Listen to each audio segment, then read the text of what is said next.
Ali eu estudei muito essa época, Jeremias, sabe? Eu estudei muito a respeito disso.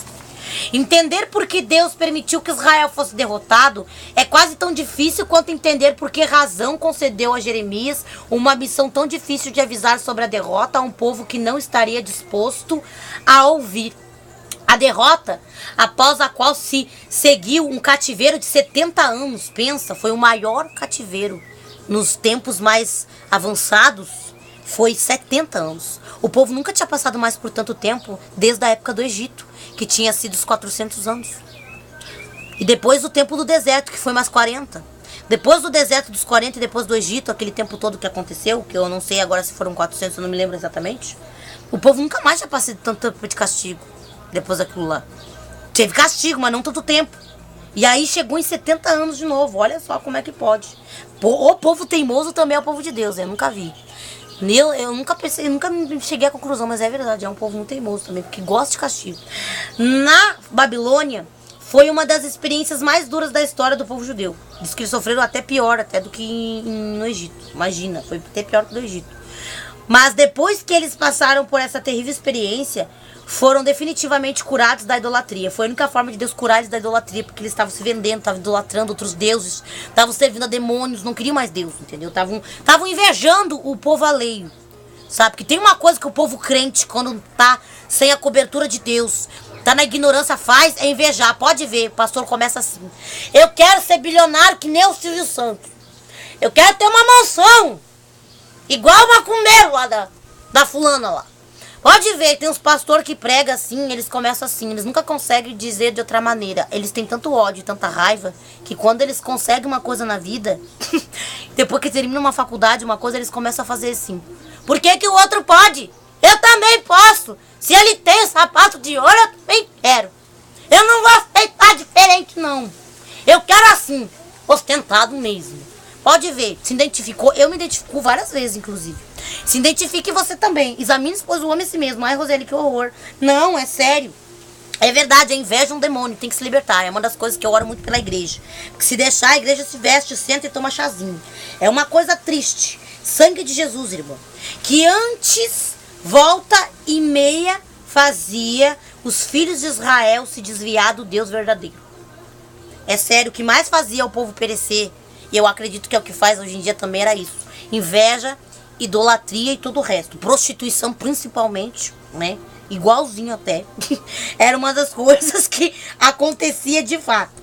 Aí diz aqui: somente após a derrota que eles aprenderam a não se fiar em seus méritos e confiar somente em Deus. Pode ver que é o que acontece. Quando tu te eleva, Deus abate. Pode ver, a Bíblia diz. Quando a pessoa se eleva, Deus vem e abate. Pode ver, é assim que acontece, não é mesmo? Que a gente costuma dizer. Os humilhados são exaltados, mas os que se exaltam, Deus abate. É assim, isso também vem pra nossa vida quando a gente faz umas coisas feias, sabe, no oculto. Ninguém gosta de quem avisa sobre derrota.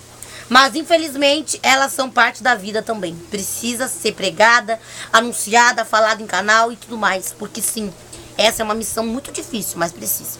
Mesmo o cristão mais devoto não está isento delas. E até mesmo o plano mais arrojado, feito pelo planejador mais metódico e persistente, pode falhar um dia. Vencedores não são aqueles que ganham sempre. Pelo contrário, em certos casos, a vitória permanentemente produz os maus ganhadores, soberbos e presunçosos. Verdadeiros vencedores são aqueles que já conheceram derrotas, mas que sabem se levantar depois de cair. O difícil nunca é cair. Eu sempre vou dizer, o difícil é levantar da queda. Aí é coragem. Isso aí, essa palavra aqui é pra cabra macho, tá ligado? É pra você realmente que come carreteira de fato, porque isso aqui é pra quem come churrasco, carne forte e difícil. Esse é o difícil, é admitir isso aqui. Quando eu tive uma prova na minha vida, eu tive que admitir isso aqui. Foi o gosto mais amargo que eu provei da vida. Foi pior que babosa com mel. Foi pior que dipirona. Pior que gengibre, pior que pimenta. Pior que olina, inclusive. Pior até do que boldo, chá de boldo. Foi admitir isso aqui na minha vida. E ter que me levantar, erguer a cabeça e permanecer fiel. É a maior sensação entre todas. Mas o alívio da ostentação disso... Ai, que horror! Credo, irmão! Não, não é ostentação. Mas o alívio depois que se levanta é o sabor mais gostoso. Porque quando jogaram Jeremias no buraco, Foi isso que disseram pra ele. Tu vai ficar nesse buraco, profetinha. E quando Jeremias estava lá 3 dias atolado na lama, todo machucado, porque deve ter sido uma queda. E aqueles poços daquela época não era fundo, tá ligado? Não era fundo, não. Era mais fundo ainda. Era pior do que um fundo. Era fundo, fundo, fundo. Realmente fundo. Pra alimentar uma cidade inteira, um poço, né? Então era fundo, tá ligado? Aí eu fico imaginando, 3 dias lá jogado. Pra morrer. Tava nem aí o povo. 3 dias de fome e de sede. A misericórdia do Senhor alcançou. Os caras foram lá, tiraram ele de lá, um irmão foi lá e tal. Puxou ele de lá, honrou o profeta, porque isso é honra. Jogou as cordas, amarrou ele, disse pra ele, se abraça aí, te agarra e vai. Imagina, eu fico imaginando a cena, como é que deve ter sido. O cara deve ter saído de lá, mano, com uma mente. Eu fico imaginando, sabe? Ele não deve ter saído bem. Ele deve ter saído assim, sabe? Eu vou sair daqui, mano. Mas também, quando eu sair daqui... Meu, eu vou buscar tanto Deus. Eu fiquei imaginando, sabe? Eu cheguei a me engasgar aqui. Eu vou buscar tanto Deus. Vai vir uma revelação tão tremenda, cara. Que essa galera, mano, eu vou assistir de camarote. Deve ter sido assim, porque a Bíblia diz que quando finalmente Nabucodonosor chegou... Diz que quando Nebuzaradã chegou com a elite dele... Diz que foi uma tristeza ver. Foi horrível de ver. Não, olha, foi devastando tudo, sabe? Foi devastando tudo. Começar pelo rei. O rei tentou fugir, família, não deu certo. A história, leia a história, é uma boa leitura pra você. Incrível. O único que foi honrado foi Jeremias. Não teve mais ninguém. Ele deixou a cidade pros pobres, plantar, colher. O resto foi tudo algemado. Jeremias foi o único que foi honrado. Como é que o cara ia honrar o profeta crente? Chegou lá o cara, imagina, o cara é servidor do capeta. Chegou lá e disse, tu é o único que vai se salvar aqui, entendeu? O cara lá de cima não vai deixar não tocar em ti, tu é o único. Escolhe o que tu quer. Achamos graça em ti, tu foi o único agraciado entre todos. Tu foi o único que disse que nós ia chegar e que nós ia fazer acontecer. Imagina só, o profeta teve direito de escolher até terra pra ele, mano. Até herança ele teve direito de escolher. Lê a história de Jeremias, é uma ótima leitura. Eu me maravilho, sabe? Eu sempre penso em mim, sabe? Eu sempre penso na minha vida de perseguição, de prova.